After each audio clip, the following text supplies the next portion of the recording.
మీలో చాలామంది అమృతం సీరియల్ చూసే ఉంటారు. ఈ సీరియల్ 90s కిడ్స్‌కి అయితే ఒక ఎమోషన్. ఈ సీరియల్ ఆపేసి 19 సంవత్సరాలైనా ఇప్పటికి కూడా ఈ సీరియల్‌కి ఏమాత్రం క్రేజ్ తగ్గలేదు. 2019 దాకా ఈ సీరియల్ సంబంధించి 313 ఎపిసోడ్లు యూట్యూబ్‌లో అందుబాటులో ఉండేవి. కానీ 2019 చివరి నుంచి యూట్యూబ్ నుంచి అమృతం సడన్‌గా మాయమైపోయి మళ్ళీ 5 సంవత్సరాల తర్వాత ఇప్పుడు మళ్ళీ ప్రత్యక్షమైంది. ఇంత పాపులర్ అండ్ సక్సెస్ అయిన ఈ అమృతం సీరియల్ ఎందుకు ఆగిపోయింది? యూట్యూబ్ నుంచి మొత్తం ఎపిసోడ్స్ అంతా ఎందుకు తొలగించారు? ఇవన్నీ తెలుసుకోవాలంటే ఈ వీడియో చూడండి. ఈ అమృతం సీరియల్ నవంబర్ 2001 నుంచి నవంబర్ 2007 వరకు, అంటే దాదాపు 6 సంవత్సరాలు సక్సెస్ఫుల్గా జెమినీ టీవీలో టెలికాస్ట్ అయింది. దాని తర్వాత మా టీవీ ఈ హక్కులు తీసుకుని వాళ్ళు టెలికాస్ట్ చేసుకున్నారు.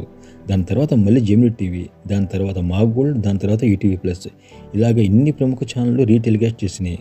బహుశా తెలుగు టెలివిజన్ చరిత్రలో ఒక సీరియల్ని ఇన్నిసార్లు రీటెలికాస్ట్ చేయడం ఇదే కావచ్చు.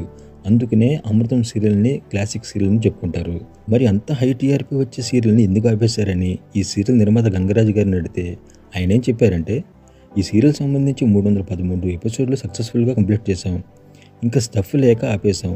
అప్పటికి స్వాతి వీక్లీలో అమృతం సంబంధించి ఎవరైనా రైటర్స్ ఉంటే ఇంట్రెస్ట్ ఉంటే వచ్చి కలవమని చెప్పి ప్రకటన కూడా ఇచ్చాం. కానీ గంగరాజు గారు సాటిస్ఫై అవ్వకపోవడం వల్ల ఈ ఎపిసోడ్స్ అక్కడితో ఆపేశారు. ఎందుకంటే అమృతంకున్న క్యాపబిలిటీ తగ్గించడం ఆయనకి ఇష్టం లేదు. ఈ సీరియల్ ఇంత హిట్ అవ్వడానికి చాలా రీజన్స్ ఉంటాయి, కానీ అందులో ముఖ్యమైన 5 రీజన్స్ ఇప్పుడు నేను మీకు చెప్తా. రీజన్ నెంబర్ 1, ఈ సీరియల్ సెటప్ అండ్ కాన్సెప్ట్. యాక్చువల్గా మన సొసైటీలో మిడిల్ క్లాస్ వాళ్ళు చాలా ఎక్కువ ఉంటారు. ఈ సీరియల్లో సెటప్ అండ్ కాన్సెప్ట్ వాళ్ళకి దగ్గరగా ఉంటుంది.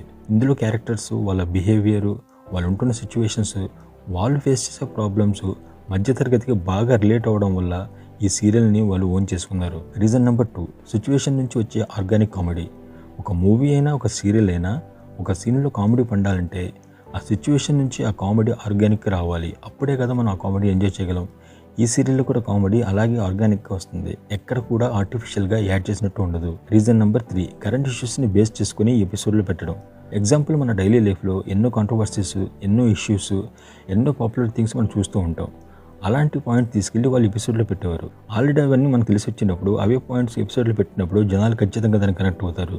పైగా అమృతం టీము ఆ పాయింట్స్ని వాళ్ళ స్టైల్లో అంటే ఫన్ వేలో చెప్పేవారు. ఈ అమృతం సీరియల్లో ఇంకొక ఆకట్టుకునే అంశం ఏంటంటే వీళ్ళు చేసే ప్రత్యేకమైన పండగ ఎపిసోడ్లు. Suppose A Thursday or Tuesday Diwali వచ్చింది అనుకుందాం, సండే రోజు ఈ ఎపిసోడ్ వస్తుంది కాబట్టి ఆ సండే రోజు ఆ దీవాళి మీద స్పెషల్ ఎపిసోడ్ చేసేవారు. అది కూడా మంచి ఫన్ వచ్చినట్టు చేసేవారు. రీజన్ నెంబర్ 4, ఈ సీరియల్లోని క్యారెక్టర్స్. ఈ సీరియల్లో ఇంట్రెస్టింగ్ అనిపించే క్యారెక్టర్స్ మొత్తం 5 ఉంటాయి. అమృతం, అంజీ, సర్వం, అప్పాజీ, పరంధామయ్య. ఇందులో అమృతం, అంజీ ఫ్రెండ్స్. వాళ్ళు హైదరాబాద్కి వచ్చి ఏదో ఒక బిజినెస్ చేసి తక్కువ టైంలో ఎక్కువ సంపాదించి సక్సెస్ అవుదని చెప్పేసి వాళ్ళు వేసే ప్లాన్లు, ఆ ప్లాన్లు ఫెయిల్డ్ అయ్యి వాళ్ళు పడే స్ట్రగుల్ ద్వారా మనల్ని నవ్వించడం. ఇంకా వీళ్ళు ఇలా ఉంటే వీళ్ళిద్దరికి అసిస్టెంట్ అయిన సర్వం తన అమాయకత్వంతో చేసే తప్పులతో వీళ్ళని విసిగించడం. వీళ్ళు ముగ్గురు ఉంటున్న హౌస్ కమ్ రెస్టారెంట్కి ఓనర్ అప్పాజీ, ఆయన పెనాల్టీల తాకిడి. ఇవన్నీ చాలా గమ్మత్తుగా ఉంటాయి. ఇవన్నీ ఇలా ఉంటే ఇంకో పక్క అమృతం, అంజీ చేసే పనుల వల్ల వాళ్ళ మామగారు పరంధామయ్య పడే తిప్పలు, ఇవన్నీ జనాల్ని చాలా నవ్విస్తాయి, ఆకట్టుకుంటాయి కూడా. ఇంకా రీజన్ నెంబర్ 5, హర్షవర్ధన్ రావు గారు, హనుమంతరావు గారు, వీళ్ళ కాంబినేషన్.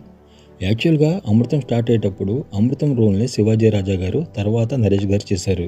దాని తర్వాత హర్షవర్ధన్ ఎప్పుడైతే అమృతం క్యారెక్టర్ ఒప్పుకున్నారో అక్కడి నుంచి హర్షవర్ధన్ రావు గారు, హనుమంతరావు గారు వీళ్ళ కాంబినేషన్ను జనాల్ని విపరీతంగా ఆకట్టుకుంది.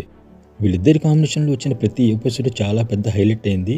అమృతం సీరియల్ ఈ రేంజ్ పీక్స్కి వెళ్ళడానికి వీళ్ళిద్దరి కాంబినేషన్ కూడా ఒక రీజన్ అని మనం చెప్పుకోవచ్చు. వీళ్ళ పనులు ఎలా ఉంటాయంటే, అంజీ బిజినెస్ డెవలప్మెంట్ కోసం ప్లాన్స్ వేయడం, దానికి అమృతం సపోర్ట్ చేయడం, తర్వాత ప్లాన్ ఫ్లాప్ అయ్యి వీళ్ళిద్దరు బొక్కబొర్రలు పడడం, వీళ్ళిద్దరు కష్టపడుతూ ఆడియన్స్ని నవ్వించడం, అలా గమ్మత్తుగా ఉంటాయి ఈ క్యారెక్టర్స్. గతంలో హనుమంతరావు గారు అంజీ క్యారెక్టర్ శివాజీ రాజా గారితో, నరేష్ గారితో చేశారు. కానీ హర్షవర్ధన్ గారితో ఈ అంజీ క్యారెక్టర్ చేస్తున్నప్పుడు వాళ్ళిద్దరు కెమిస్ట్రీ బాగా వర్కౌట్ అయింది. ఈ సీరియల్కి ఇది ఇంకొక ప్లస్గా మనం చెప్పుకోవచ్చు. ఇలాంటి ఎన్నో రీజన్స్ ఈ అమృతం సీరియల్ ఇంత సక్సెస్ అవ్వడానికి బాగా హెల్ప్ చేశాయి. ఇలా చెప్పుకుంటూ వెళ్తే అమృతం గురించి ఒక వీడియో అయితే సరిపోదు. ఇలాంటి విషయాలు తెర వెనుక, తెర ముందు ఏమేమి జరిగే ఇంకొన్ని ఫ్యాక్ట్స్ మరిన్ని వీడియోలో నేను చెప్తాను. ఇప్పటివరకు ఈ వీడియో చూసినందుకు చాలా థ్యాంక్స్. ఈ వీడియో నచ్చితే ఒక లైక్ కొట్టండి. మీ ఫ్రెండ్స్లో ఎవరైనా అమృతం ఫ్యాన్స్ ఉంటే వాళ్ళకి ఈ వీడియో షేర్ చేయండి. ఖచ్చితంగా మన ఛానల్ని సబ్స్క్రైబ్ చేసుకోండి. ఇలాంటి మరిన్ని ఇంట్రెస్టింగ్ వీడియోలు మేము చేసుకుంటూ మీ ముందుకు వస్తాం. Thank you for watching.